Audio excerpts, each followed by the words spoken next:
So many points are in mind and protesting as to why the pay commission is being debated, somewhere to be accepted, somewhere to be denied. Different class of people living in India, having 145 crores of people. Of course, it is good or bad is a different issue in going for accepting or rejecting. Already, the government of India has approved and it is going to accept all other discussions on the pay commission, on the 8th pay commission to be settled soon. Basically, a question arises. Right from 1946, we have already seen the very first pay commission started in 1946, and in 1957 the second pay commission, the third pay commission in 1973 from 1173, and fourth pay commission in 1186, fifth pay commission from 1196, and the sixth pay commission in 112006.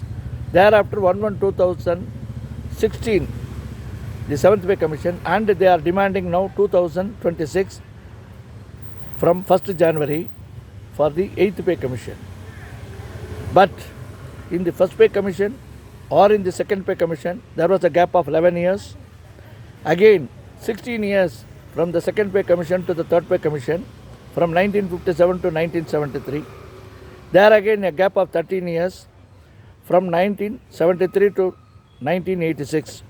Thereafter they demanded, it is not to correct the number of years to be reduced, but purely based on the cost of price index number goes as exceeding 100. Either a pay commission should be set up or an interim relief should be granted to compensate the price rise for the other allowances to be met at par with the 100% increase in the cost of living index number.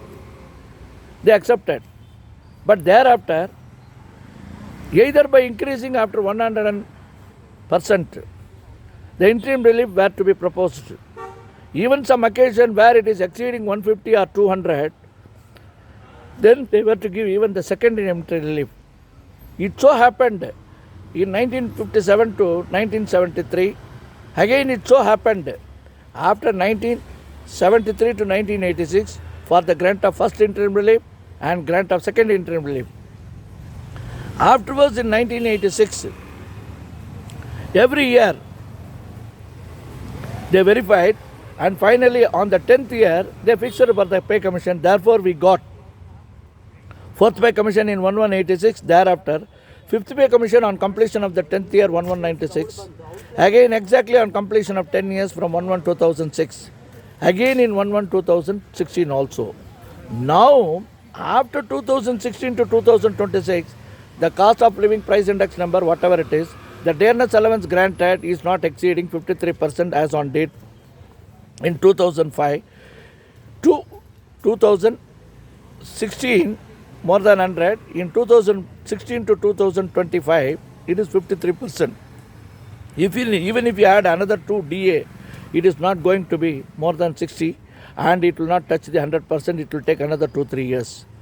Therefore, it is not mandatory for the acceptance of the 8th pay commission or any pay commission.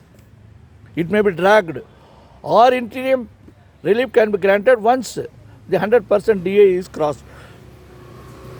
Now, the major issue is in 2016 to 2016, when we were going to get our 7th pay commission, number of demands were made, because basically while settling the 2006, there was a gross error. There was a discriminatory policy for the class 1 officers and above, and class 3, class 2 and class 4, that means group D, group C and group B, is different from group A. Particularly, persons were getting number of promotions in the group D or group C were not allowed to be continued in the 6th pay commission to 7th pay commission, and they made it as a pay band. The vertical ladder for number of promotions have been put on the horizontal and limited to pay band 1, pay band 2, pay band 3, pay band 4, pay band 5 and pay band 6 and 7.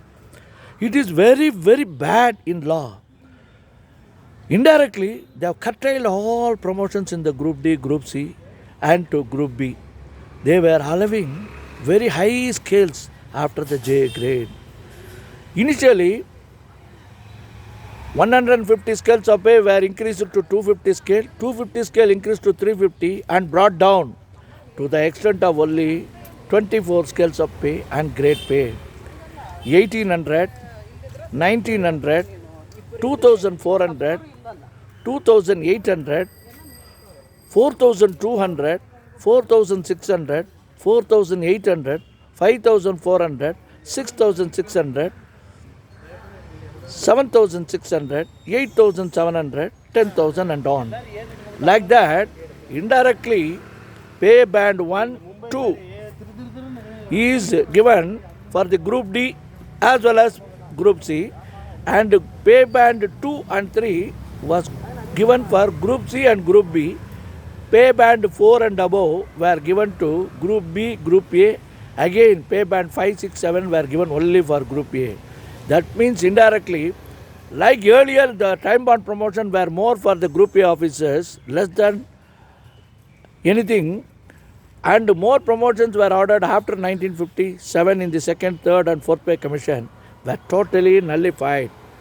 It is actually the Group D employees who are in the lowest rank as a Mazdoor Union or Mazdoor Sangh were to fight for the right.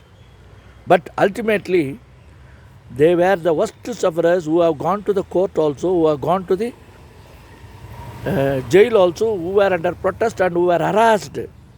There was a Loco Running Staff Association, there was a Mazdoor Union, Mazdoor Sangh, who were demanding for second pay commission, third pay commission, fourth pay commission, were put to lot of hardship.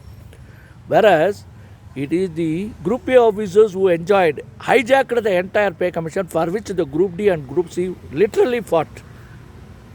It is highly incorrect and very bad in law for projection of pay band in 7th pay commission, and in the 6th pay commission they committed a gross error discriminatingly up to J grade. That means from the lowest Group D or Group C or Group B, even in Group A, up to J grade, the percentage applied for the multiplier for fixing the pay is 1.86. For example, if a person is drawing 10,000, his pay will be in the 6th pay commission will be 18,600.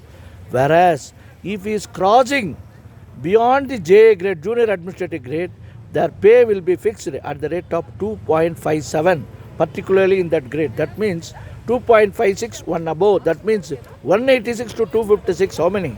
More than 70% increase. That means nearly a double pay commission benefit they have allowed for the junior administrative grade. That is why in motivation there will be an increment annually. Otherwise it may be some special increment for passing any examination. On promotion either it may be equal to 1 or 2 or 3 or more 4 or 5 increments, but cannot be more than 10 increments. Whereas person in the fixation of pay itself enjoyed the benefit of more than 10 increments in selection grade and above from the J grade. And also promotion from J grade to selection grade, they will jump to the tune of 10 increments more benefits. Therefore, highly bad in law, and the fixation of pay allowed after J grade promotions in the 6th pay commission is highly discriminatory. The chairman of the pay commission, Pandian, was hijacked. It is told that he was greased, and therefore he accepted that. It was not approved in the parliament at all. Instead of giving 1.86 to everybody uniformly, up to J grade they have given 1.86 as the multiplier, and above J grade they have given 2.56. Is highly incorrect, illegal, arbitrary, discriminatory. First, all should be given from 1/1/2006. The revised pay based on 1/1/2006 on the 2.56 instead of 1.86, and further increments and promotions to be regulated. Thereafter, we should think of revising the 8th pay commission or the revision in the 7th pay commission and 8th pay commission later. Therefore, the gross error committed in 2006 has to be rectified. The no trade union bothered to question, though the Group D and Group C employees suffered very badly at the hands of the Group A officers, still 2006 never bothered. It is one of the worst service conditions, and the trade unions never bothered to take care of the Group D and Group C employees. It is very bad in the history on the annals of the trade union movement in the Indian government, particularly in the accepting of norms for the Central Pay Commissions in 6th Pay Commission from 1/1/2006. Therefore, it is appealed. 1.86 should be modified to 2.56 as on 1/1/2006, and thoroughly further changes and cascading effect should be settled. Then only there should be a question of talking about any pay commission after 2026 for the 7th Pay Commission or cascading effects on 7th Pay Commission. Therefore, it is prayed and it is pleaded and it is a notice to the trade union leaders to understand and be aware. First, they should protest for the upgrading of the pay correctly at par with others without discrimination at 2.56 as on 1/1/2006 as against 1.86 multiplier as a mandatory, as a primary issue to settle down the discrimination, thereafter to sail further for demanding cascading effects of 7th Pay Commission and for setting up of 8th Pay Commission as a true Indian trade union leaders. It is an appeal to them, it is an appeal to them, it is an appeal to them to set right first. Thereafter going for cascading effects of accepting the 7th Pay Commission and for the formation and the details for the privileges to be extended in the 8th Pay Commission as a final goal. Preliminarily, you must sort out the pay at par with all others as equal without any arbitrariness uniformly in 1/1/2006 at 2.56 as against the 1.86 as mandatorily. This is our appeal. I appeal to President, Prime Minister, members of Rajya Sabha, Lok Sabha and all the state governments, the MLCs and MLA and all the trade union leaders of all trade union set up in India, in all states and in the central government. I appeal to one and all. Bharat Mata ki Jai, Bharat Mata ki Jai, Bharat Mata ki Jai. Workers' hands should be protected. Workers' rights should be protested. At the same time, workers should be put to hardship. Unnecessarily should be avoided. Workers should be given a free hand. And at the same time, their demand should be reasonably met uniformly without any discrimination. It is the workers who fought, who struggled. It is the high-class officers in Group A enjoyed and hijacked the Pay Commission in 2006 as the 6th Pay Commission and continue to enjoy. This should be first set right properly. A multiplier 2.56 should be uniformly applied for all people in central government from 1/1/2006 mandatorily, and cascading effect should be accepted in 7th Pay Commission and thereafter fight for 8th Pay Commission from 1/1/2026 if necessary. Bharat Mata ki Jai, Bharat Mata ki Jai, Bharat Mata ki Jai.